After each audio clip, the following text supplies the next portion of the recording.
What's up, YouTube? I realized that when I was talking about childhood, I didn't really touch base about what is uh, what is my childhood friends. So basically, my sisters were a big deal, big part of my life as well. They were my best friends, and eventually we all started getting our own little crews at school. My little sister did, my older sister did as well. We meshed them a little bit over lifespan, but it, they kind of never mixed all the way I would have liked it, because I would have been having a lot of fun being with my sister's friends and my older friends, and my sister's older friends and my little sister's friends, and I'm. I know my little sister's friends know who I am and know that I'm cool with them. It's just, but I'm always gonna be a big brother to them, not their friend. So I guess I'm good with that. Um, Now I have, man. There's dozens of people, dozens and dozens of people, man, that I consider friends, and um and but I'm gonna try to stick to different eras in my life. I'm gonna stick to what I know. So okay, one of my first friends that I remember, or I'm always gonna remember, and I call him my brother. His name's Felix. Um, I remember I spent a lot of time when I was a little kid with him, at his house, my house, doing chores, his chores, my chores, mainly my chores to tell you the truth. Because my mom, the way she raised me, she said you can't hang out with your friends unless you got your chores done.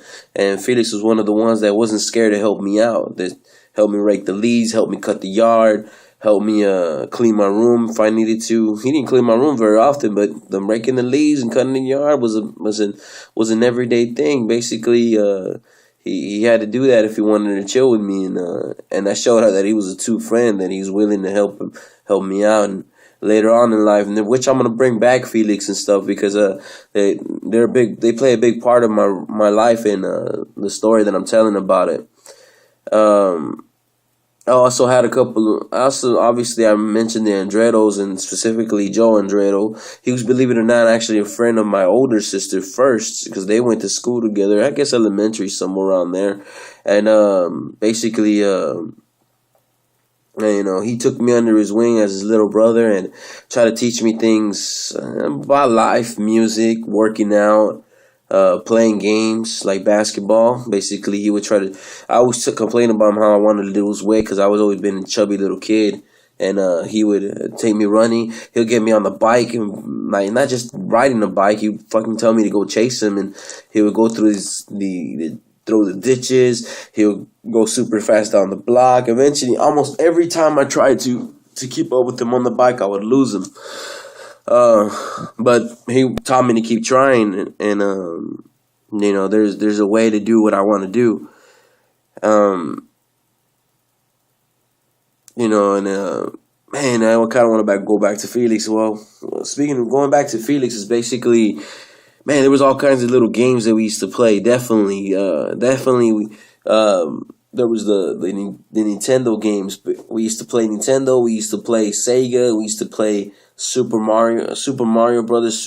What was that other Super Nintendo?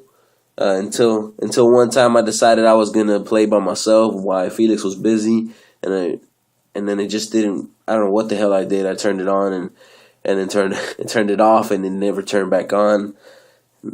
Felix, I kind of stopped. I think his gaming life actually stopped after his Super Nintendo stopped working. I apologize for that. And then from there, I had other people. I even had a couple of my own minions of people being younger than me. Like Alfredo. Alfredo was a friend of mine. He lived at the end of the block. He started renting it there. I met him, believe it or not, through my older sister again, because we were playing guitar, and he was a little kid that he started singing some mariachi music with the guitar that we were playing with my old guitar lessons that me and my sister were taking in elementary, and even the guitar itself was a big part of my life. Even as a young little kid, I played guitar, and I wasn't. I'm a natural at it, maybe because I've been practicing most of my life. I don't dedicate too much time to it. Maybe later on, in other videos, I'll take the time to just record a couple of videos of me of me playing guitar and jamming some stuff. So if you have requests, please tell me. I want to let y'all know, show y'all about that. Um, just think, okay, you gotta remember as well, because there's three different time frames in my life that I'm speaking of, and I'm trying to stick to what I call my childhood, which is basically before my mom died, and people that would come over. I had there was more groups of friends, and even my homeboy Raul. My homeboy Raul lived on the block, and that dude was very sporadic. He used to come in and out of my life, and I used to come in and out of his life. But we lived like 2 or 3 blocks away from each other. But he would hang out. I'm not sure what was up with him, but I do know that there was times in his life that were a little bit harder than mine was at one point. I don't know. He was up to some mischief and kind of got himself into trouble, but he was all right. He was a good kid when he come to my house. He had no, I don't think he had a choice, but he liked it. He obviously kept coming around. And I had a couple of friends like that. Like, I had a homeboy named Randy. He lived across behind the street from me, and he would come and hang out, just hang out, just be on the swings, and just talk about random shit, that we saw from school. And yeah, actually, even he was very outspoken. That dude had a crush on my older sister, which was weird, but it was cool at the same time, because I was like, fuck it, my sister's not gonna look at you like that. And I never told him that kind of stuff, but definitely it was nice. And there was stuff that my older sister went through that where Randy actually defended her, like, y'all shouldn't be talking mess about Oscar's sister because she's a good person. And it was kind of cool, and kind of taught me about what I should be like when being a brother, because I should be saying shit like that when I was a brother, being her little brother and all. Now there's some stories that happened in my childhood before my mom died, that I'm really thinking about talking about, but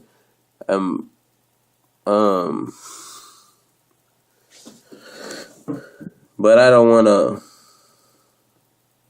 Well, there's nothing wrong with it. Basically, it is a big part of my life, and I just apologize in advance, because I'm not saying any names.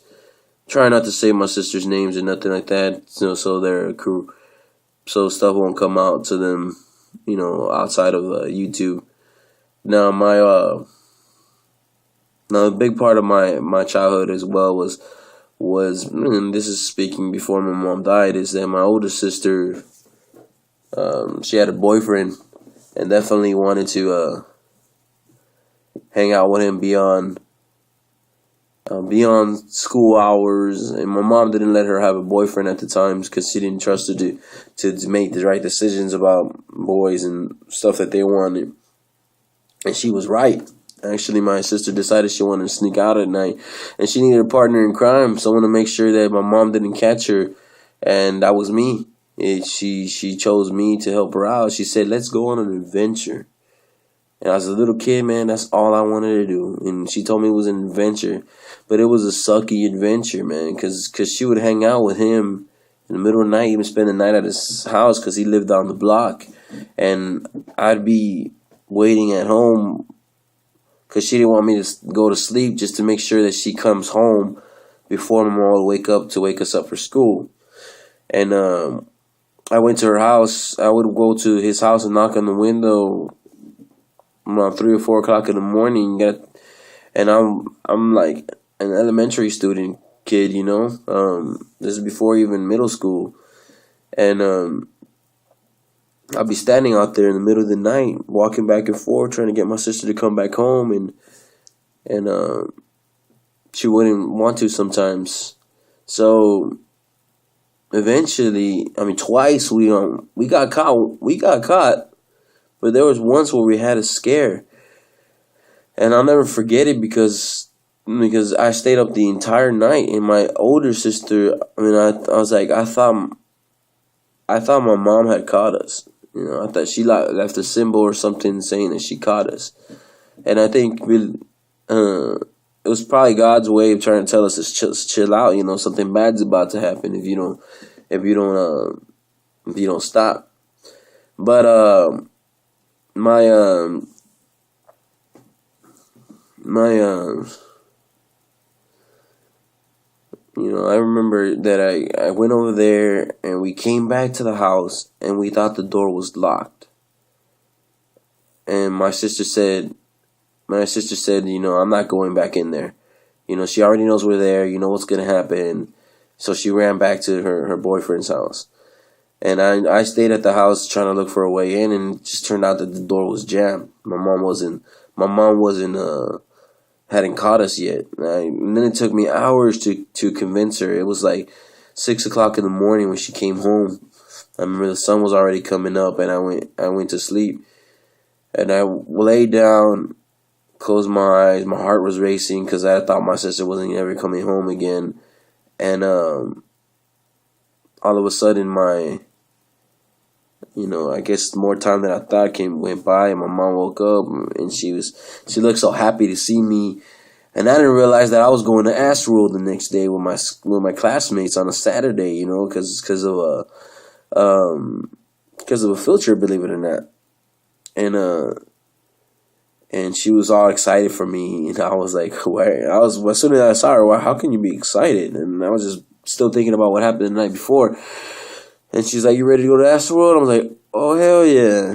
I mean, I had a blast. I did have a blast, but as soon as I got home, my mom thought I was walking around a lot that day, but I knocked out. I fell asleep. I fell asleep as soon as I got home because I hadn't slept the night before. Now, when we got caught, basically, we were walking up to the door. We weren't even in the house yet. We weren't even in the yard. My mom opened the door, and she saw me.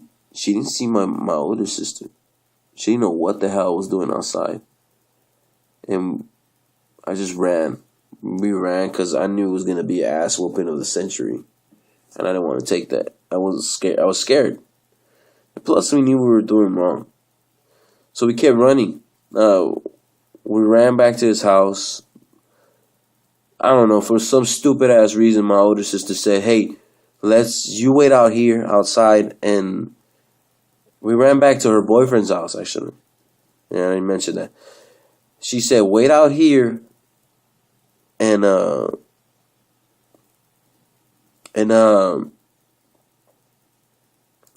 come back outside. And I waited out there for a minute. And then me being an impatient little kid, walking back and forth, believe it or not, a neighbor actually came out, and a Mexican guy, didn't speak English, and the guy was telling me, what are you doing out over here in the alley by yourself this late at night? And his wife came out, and believe it or not, they looked worried for me, and I was like, he said, I should call the cops to come pick you up, man, because you're out here. This is not normal. And I was like, don't do that, because if my mom finds me, she's gonna beat me severely, and I don't want that to happen. And he's like, you need to go home and face the music. And I didn't. I told him, I'm gonna go, and I just ran. I was roaming the streets that night like a homeless person, and just by myself. And believe it or not, I was just looking for a spot to go to sleep because I was tired, really tired. I even ran into a couple of people just talking, and they all asked me, what are you doing out here late at night? And I was a little boy, I was in 5th grade. And, I was telling them I ain't got no home. And I even thought about jumping on the back of one of those trains to take me to another city so I can be away from here. I'm glad I changed my mind on that because I could have, because we live right by the train tracks. I didn't want to, that would have changed my whole life. And God knows what would have happened to me, if I would have been on one of those back of those trains or something, Eventually I went home. I went back to my mother, and this was hours. I spent the whole night outside, just by myself on the street, looking for a place to sleep. And I came back to my sister's boyfriend's house, and I knocked on the door, and they finally let me in. My older sister would hug me, because she was worried because I was gone the whole night. And I called. They made the decision that I needed to go back home and take care of my mom. She was gonna go through some stuff while we were waiting. And they took me to my church and had my pastor call the police, show that I was missing, and they brought me home. They brought me home, and my mom was glad that I was home because I was missing. My sister took 2 weeks to come back home, and she didn't stay there. She ended up, she didn't stay at her boyfriend's house because that would have been the first place wouldn't have been the first place. It took a while because my mom didn't know she had a boyfriend, so it took a while before neighborhood kids went and told her, like, hey, Miss Sanchez, she's been dating this one guy and they've been dating this long. And she was mad at the neighborhood because the neighborhood knew her. She was known as Miss Sanchez, believe it or not. And, she was known as Miss Sanchez. Everybody kind of just talked to her. And so it was a big deal that nobody told her her daughter had a boyfriend, and even caused some quarrels between her and my godmother, because even she knew my mom felt like I'm the last person to find out about these kind of things, and it wasn't right. My mom could have squashed it before it became anything like that, and now that I have a son, I realize that 2 weeks being gone, that would have been hell. That's hell for a parent, for a kid, especially your daughter, to be gone, missing for 2 weeks. You're thinking the worst. You're thinking she could be dead. And I don't know much about my sister's side of the story, but she told me about, that there was this lady that helped her out, and probably even the one that convinced her to come home. And this was all around the time that my older sister was going to be her quinceañera, Sweet 15. And she was actually out on the street. She was missing during the quinceañera. What we did for her quinceañera, we all sat around watching the news, waiting for the interview that my mom did with the news, so they can see my sister play. They didn't even play it. They mentioned it, but didn't play the interview of my older sister. Like of my mom. Well, actually, I think it's my aunt that was being interviewed for local news to help find my sister. Well, thank God my older sister came back home, and it wasn't the same after that, but everything did change after that. I kind of, things got harder at home. The next part of my story really should be about how my mom, how I grew up in the hospitals. And right after, not so long after that, maybe a year or so, after everything died down and we stopped being the center of attention or gossip about my sister running away, that's when we found out my mom had cancer. But this video is long enough, so I'm going to leave that one for my next video.